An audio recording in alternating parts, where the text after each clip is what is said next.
Министерството за внатрешни работи започнува со имплементација на проектот Безбеден град, преку кој камерите од системот Safe City ќе регистрираат сообраќајни прекршоци во реално време.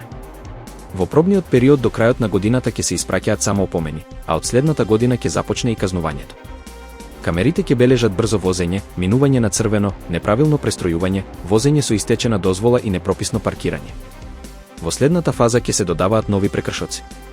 Проектот најпрвин ќе се тестира во Скопје и уште 2 града, а потоа ќе се прошири на целата држава. На делницата Гостивар, Букојчани, од Коридор 8 се одвиваат интензивни градежни активности. Според вице-премиерот и министер за транспорт Александар Николовски, веќе се пробиени 17 километри од трасата, што овозможува заобиколување на планинскиот премин Стража. Николовски сподели и видео од градежните работи, нагласувајќи дека ова е значаен дел од автопатската врска Скопје, Струга, Охрид и дека се гради во Македонија. Македонија и земјите од Западен Балкан би можеле од 1 јануари 2026 година да добијат бесплатен роаминг со Европската Унија, доколку Европскиот совет заклучи дека се исполнети потребните реформи. Идејата е најавена уште во август од шефот на македонската дипломатија Тимчо Муцунски, а деновиве ја потврди еврокомесарката Марта Кос на самитот во Скопје.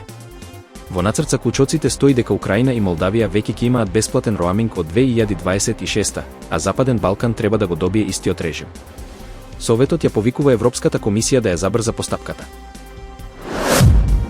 Во грчкото село Платикампос, кај Лариса, на протестот на земјоделците дојде до тензии откако полицијата им го блокираше патот кон раскрсницата Никаја со полициско комбе. Земјоделците инсистираа да продолжат со блокадата, пошто избувнаа расправи и полицијата употреби солзавец за да ги растера. Во соседниот регион Кардица, земјоделците успеа да стигнат до автопатот Е65 и покрај полициските обиди да ги запрат. Протестите се засилуваат поради зголемените трошоци за производство, доцнењето на надоместоците и проблемите со агенцијата ОПКП. Полицијата воведе привремени ограничувања и пренасочување на сообраќајот за да се избегне метеж. Турција поставува нов рекорд со над 33,1 милиони регистрирани возила, што е раст од 7,5% споредено со минатата година. Овој пораст е резултат на силен економски развој, поголема побарувачка за нови автомобили, раст на електричните модели и модернизација на возните паркови.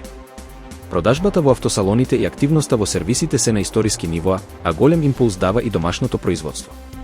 Земјата паралелно инвестира во инфраструктура и безбедност за да се прилагоди на растечкиот број возила.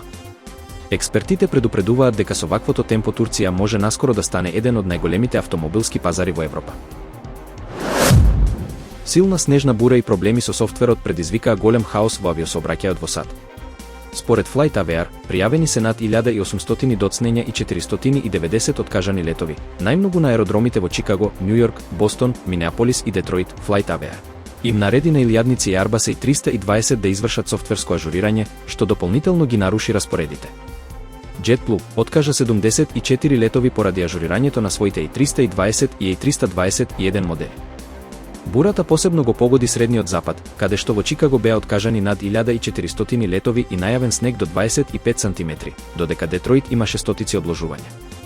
Метеоролошките служби издадоа предупредувања за зимски услови од Монтана до Охајо. Американскиот сенатор Марквейн Малин откри дека САД му понудиле на венецуелскиот председател Николас Мадуро да ја напушти земјата и да замине во Русија или друга држава. Ова доаѓа во време кога администрацијата на Доналд Трамп распоредува воена флота околу Венецуела и го смета нејзиниот воздушен простор за затворен. Трамп ја оправдува операцијата со обвинување дека Каракас стои зад наркотрговија, додека Мадуро тврди дека САД сакаат промена на режимот и контрола врз нафтата. Сенаторите Малин и Греам го нарекоа Мадуро нелегитимен и поддржаа посилни мерки. Во меѓувреме, американската морнарица изврши напади врз бродови осомничени за дрога, со десетици загинати, а Њу Јорк Таймс објави дека Трамп и Мадуро неодамна разговарале за можен состанок. Шри Ланка се соочува со најтешките поплави и свлечишта во својата историја. Загинати се најмалку 355 лица, а 366 се уште се водат како исчезнати. Тимовите за спасување по 4 дена конечно стигнаа до претходно недостапни региони, каде што пронајдоа нови жртви и закопани домови. Најпогодени се областите Канди, Нувара Елија и Бадула, со над 100 свлечишта. Поплавите се повлекуваат, но има нови активирања на земјиштето. Во несреќа се урна и хеликоптер на воздухопловните сили, при што загина пилот.